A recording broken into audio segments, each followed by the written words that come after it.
Hey everybody, welcome back to the channel. I am Paul Harrell's nephew. It's a beautiful day here. Sun's out, guns out. We're looking at some Ruger firearms today.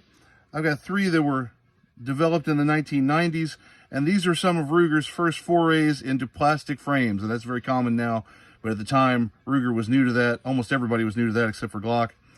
And you'll notice we have an old 2245 from the Mark II era. We have a P95, we have a P97, and all of the frames have these sort of horizontal grooves in them. They're intended to give them a little bit of grip texture and also probably some aesthetic value, although we can argue about how good or bad that looks. When Ruger went to the Mark III, they really changed the texture on the frame. Instead of horizontal grooves, they went to this checkered pattern, a little bit of checkering or stippling on the front strap and back strap, and it gave the whole grip a different look and a different feel.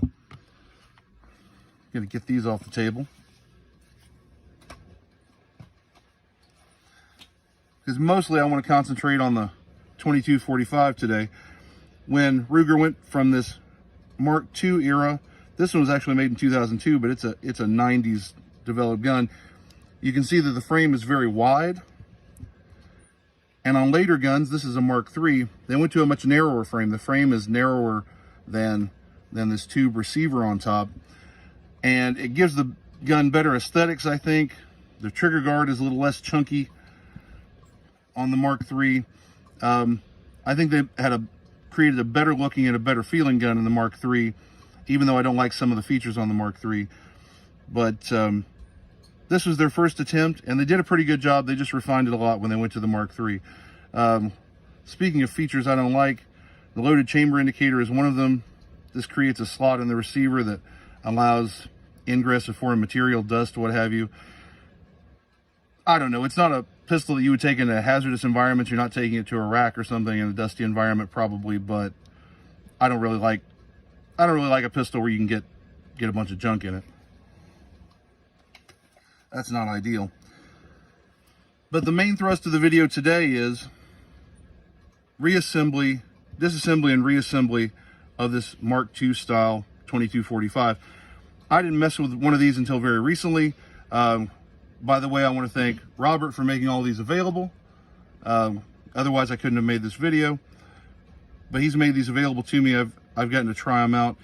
And this one I found very tricky because when I first acquired it, when it first came to me, it had been reassembled incorrectly.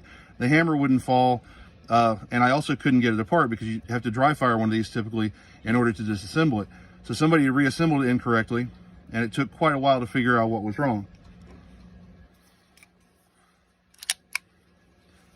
All right, we have an empty pistol. But this slide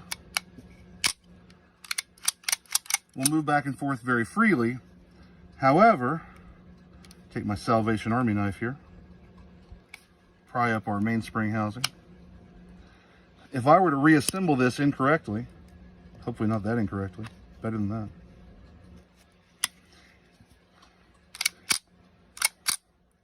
Sometimes we will find that the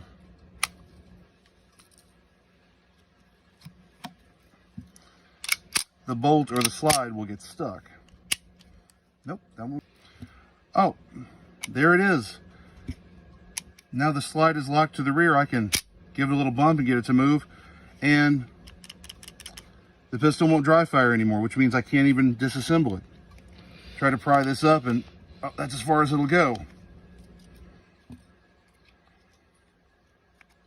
All right, I discovered that if we hold the trigger, we can pry this out.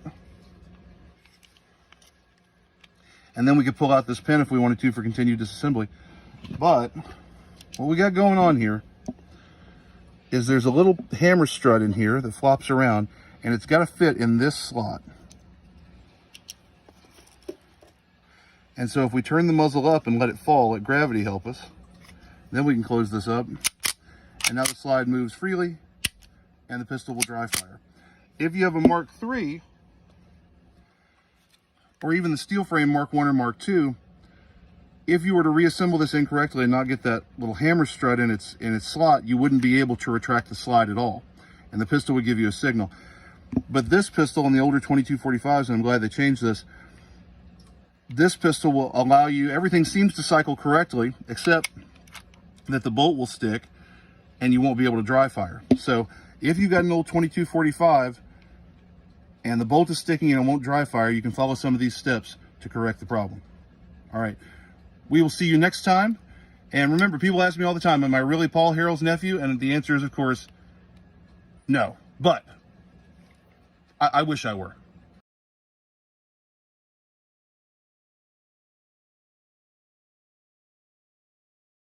Works so far. See if I can replicate this malfunction that I had previously.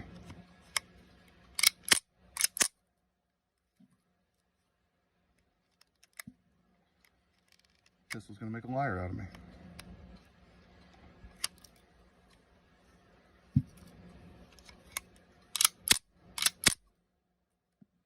Yeah, we're gonna have to edit this for sure.